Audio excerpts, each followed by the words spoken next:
Las uvas, grapes. 6 years later. Papa handed Esperanza the knife. The short blade was curved like a scythe, its fat wooden handle fitting snugly in her palm. This job was usually reserved for the eldest son of a wealthy rancher, but since Esperanza was an only child and Papa's pride and glory, she was always given the honor. Last night she had watched Papa sharpen the knife back and forth across the stone, so she knew the tool was edged like a razor. Cuídate los dedos, said Papa. Watch your fingers.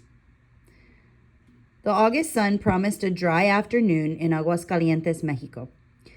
Everyone who lived and worked on El Rancho de las Rosas was gathered at the edge of the field. Esperanza's family, the house servants in their long white aprons, the vaqueros already sitting on their horses ready to ride out to the cattle, and 50 or 60 campesinos, straw hats in their hands, holding their own knives ready. They were covered top to bottom in long-sleeved shirts, baggy pants tied at the ankles with string, and bandanas wrapped around their foreheads and necks to protect them from the sun, dust, and spiders. Esperanza, on the other hand, wore a light silk dress that stopped above her summer boots and no hat. On top of her head, a wide satin ribbon was tied in a big bow, the tails trailing in her long black hair. The clusters were heavy on the vine and ready to deliver. Esperanza's parents, Ramona and Sixto Ortega, stood nearby. Mama, tall and elegant, her hair in the usual braided wreath that crowned her head, and Papa, barely taller than Mama, his graying mustache twisted up at the sides. He swept his hand toward the grapevines, signaling Esperanza. When she walked toward the arbors and glanced back at her parents, they both smiled and nodded, encouraging her forward. When she reached the vines, she separated the leaves and carefully grasped a thick stem. She put the knife to it, and with a quick swipe, the heavy cluster of grapes dropped into her waiting hand. Esperanza walked back to Papa and handed him the fruit. Papa kissed it and held it up for all to see. La cosecha, said Papa. Harvest. Ole, ole. A cheer echoed around them. The campesinos, the field workers, spread out over the land and began the task of reaping the fields. Esperanza stood between Mama and Papa with her arms linked to theirs and admired the activity of the workers. Papi, this is my favorite time of year, she said, watching the brightly colored shirts of the workers slowly moving among the arbors. Wagons rattled back and forth from the fields to the big barns where the grapes would be stored until they went to the winery. Is the reason because when the picking is done, it will be someone's birthday in time for a big fiesta? Papa asked. Esperanza smiled. When the grapes delivered their harvest, she always turned another year. This year she would be 13. The picking would take 3 weeks, and then, like every other year, Mama and Papa would host a fiesta for the harvest and for her birthday. Marisol Rodriguez, her best friend, would come with her family to celebrate. Her father was a fruit rancher, and they lived on the neighboring property. Even though their houses were acres apart, they met every Saturday beneath the holm oak on a rise between the two ranches. Her other friends, Chita and Bertina, would be at the party, too. But they lived farther away, and Esperanza didn't see them as often. Their classes at St. Francis didn't start again until after the harvest, and she couldn't wait to see them. When they were all together, they talked about one thing, their quinceañeras, the presentation parties they would have when they turned 15. They still had 2 more years to wait, but so much to discuss. The beautiful white gowns they would wear, the big celebrations where they would be presented, and the sons of the richest families who would dance with them. After their quinceañeras, they would be old enough to be courted, marry, and become las patronas, the heads of their households, rising to the positions of their mothers before them. Esperanza preferred to think, though, that she and her someday husband would live with Mama and Papa forever, because she couldn't imagine living anywhere other than El Rancho de las Rosas, or with any fewer servants, or without being surrounded by the people who adored her. It had taken every day of 3 weeks to put the harvest to bed, and now everyone anticipated the celebration. Esperanza remembered Mama's instructions as she gathered roses from Papa's garden. Tomorrow, bouquets of roses and baskets of grapes on every table. Papa had promised to meet her in the garden, and he never disappointed her. She bent over to pick a red bloom, fully opened, and pricked her finger on a vicious thorn. Big pearls of blood pulsed from the tip of her thumb, and she automatically thought, bad luck. She quickly wrapped her hand in the corner of her apron and dismissed the premonition. Then she cautiously clipped the blown rose that had wounded her. Looking toward the horizon, she saw the last of the sun disappear behind the Sierra Madre. Darkness would settle quickly, and a feeling of uneasiness and worry nagged at her. Where was Papa? He had left early that morning with the vaqueros to work the cattle, and he was always home before sundown, dusty from the mesquite grasslands and stamping his feet on the patio to get rid of the crusty dirt on his boots. Sometimes he even brought beef jerky that the cattlemen had made, but Esperanza always had to find it first, searching his shirt pockets while he hugged her.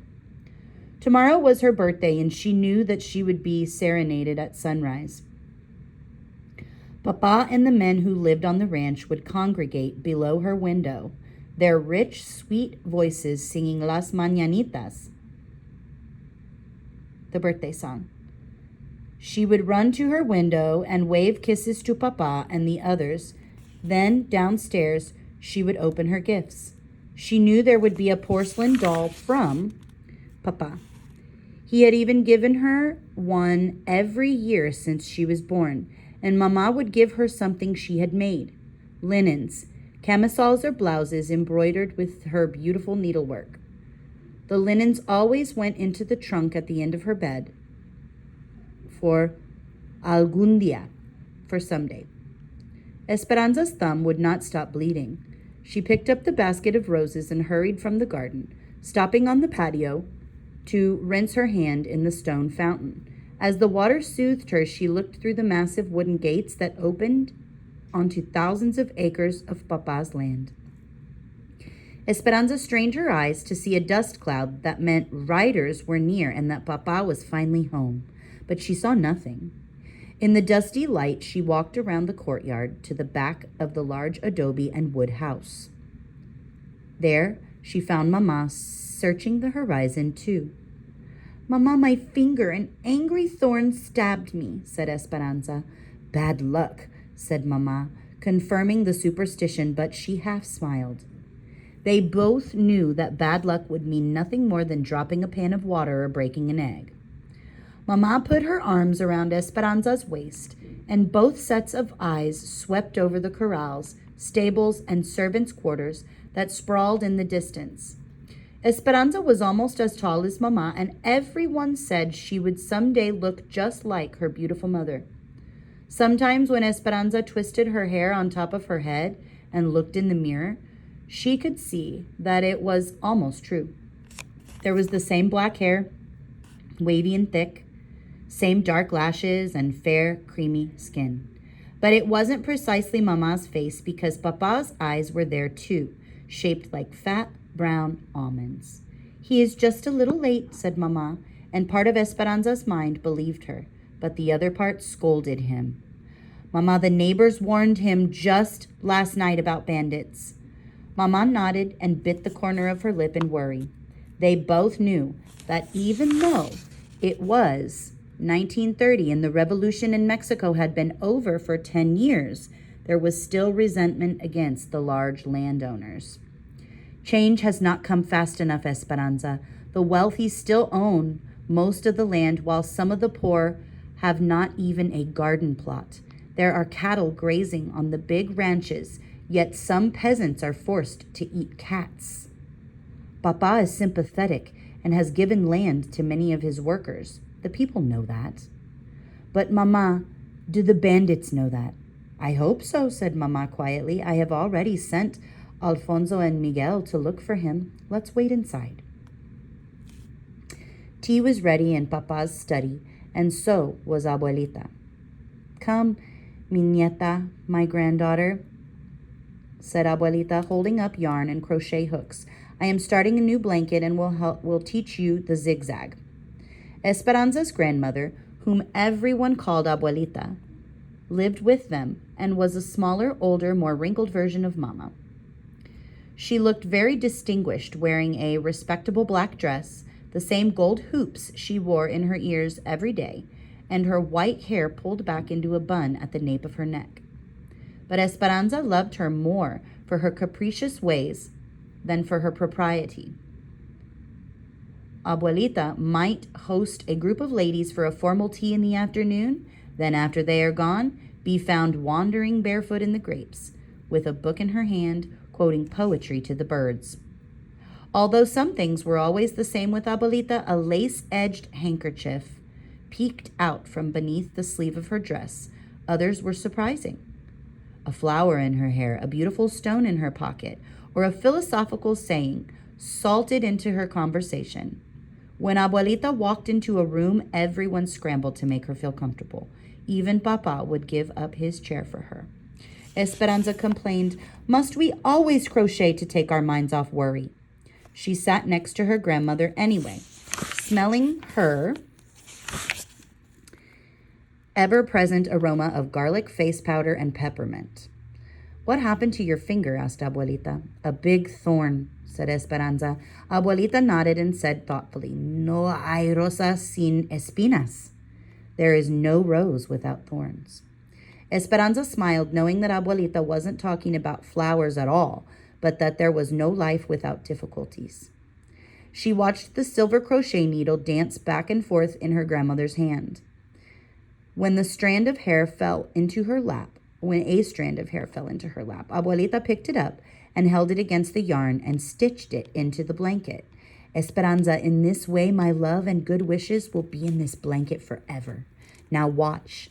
10 stitches up to the bottom of the mountain, add 1 stitch. 9 stitches down to the bottom of the valley, skip 1.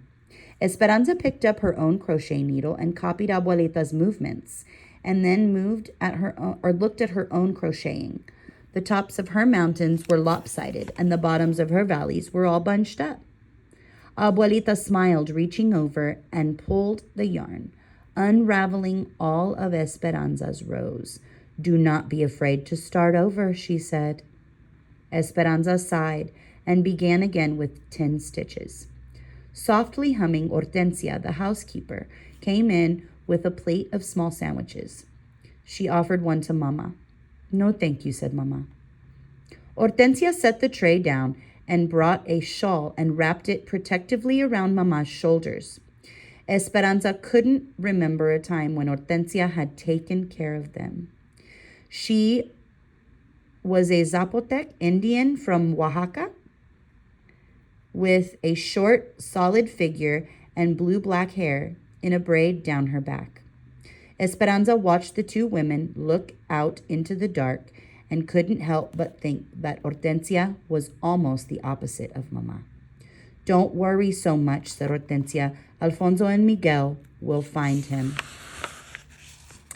Alfonso, Hortensia's husband, was el jefe, the boss of all the field workers and Papa's compañero, his close friend and companion.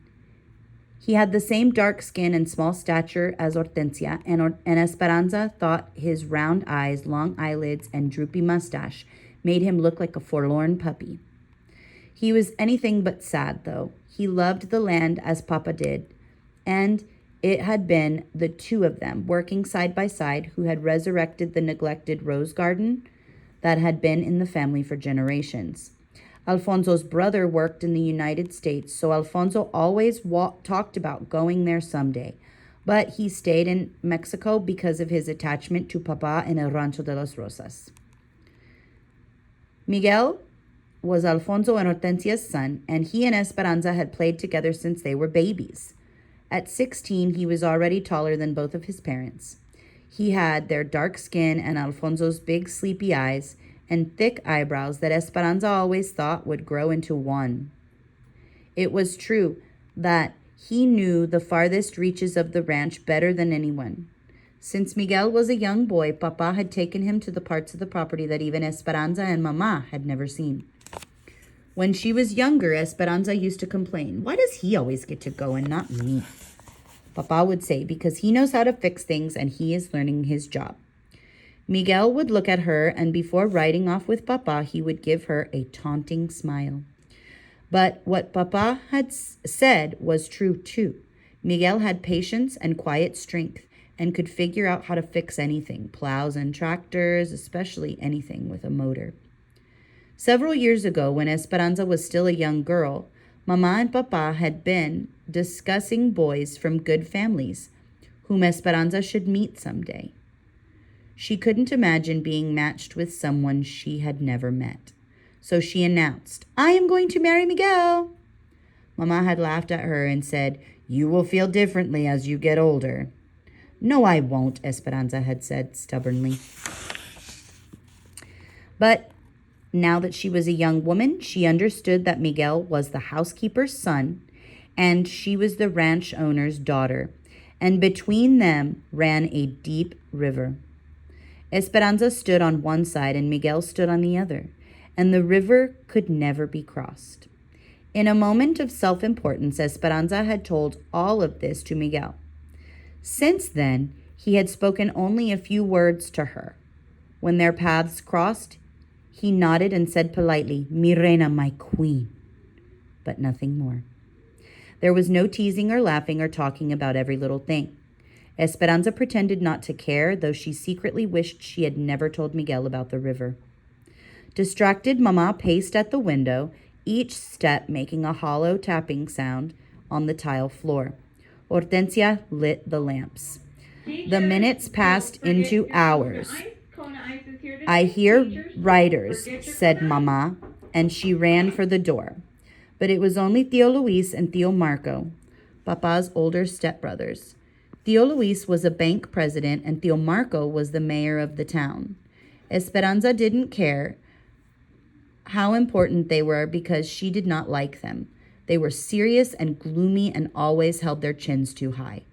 Tío Luis was the eldest, and Tío Marco, who was a few years younger and not as smart, always followed his older brother's lead, like un burro, a donkey. Even though Tío Marco was the mayor, he did everything Tío Luis told him to do. They were both tall and skinny with tiny mustaches and white beards on just the tips of their chins. Esperanza could tell that Mama didn't like them either, but she was always polite because they were Papa's family. Mama had even hosted parties for Tío Marco when he ran for mayor. Neither had ever married, and Papa said it was because they loved money and power more than people. Esperanza thought it was because they looked like two underfed billy goats. "Ramona," said Tío Luis, "we may have bad news. One of the vaqueros brought this to us." He handed Mama Papa's silver belt buckle, the only one of its kind engraved with the brand of the ranch. Mama's face whitened. She examined it, turning it over and over in her hand. "It may mean nothing," she said. Then, ignoring them, she turned toward the window and began pacing again, still clutching the belt buckle. "We will wait with you in your time of need," said Tío Luis as he passed Esperanza. He patted her shoulder and gave it a gentle squeeze. Esperanza stared after her. In her entire life, she couldn't remember him ever touching her. Her uncles were not like those of her friends. They never spoke to her, played, or even teased her. In fact, they acted as if she didn't exist at all. And for that reason, Tío Luis's sudden kindness made her shiver with fear for Papa. Abuelita and Hortensia began lighting candles and saying prayers for the men's safe return. Mama, with her arms hugging her chest, swayed back and forth at the window, never taking her eyes from the darkness. They tried to pass the time with small talk, but their words dwindled into silence.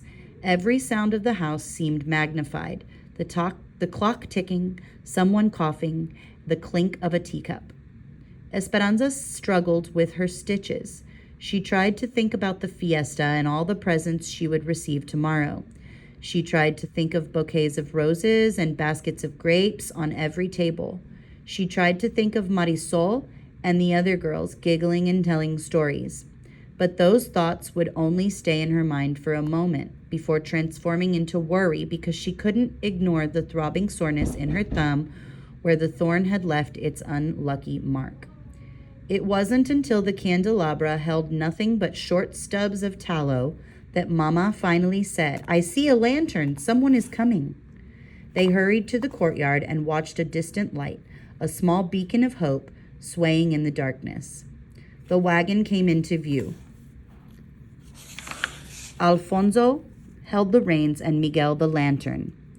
When the wagon stopped, Esperanza could see a body in back, completely covered with a blanket. "Where's Papa?" she cried. Miguel hung his head. Alfonso didn't say a word, but the tears running down his round cheeks confirmed the worst. Mama fainted. Abuelita and Hortensia ran to her side. Esperanza felt her heart drop. A noise came from her mouth, and slowly, her first breath of grief grew into a tormented cry. She fell to her knees and sank into a dark hole of despair and disbelief.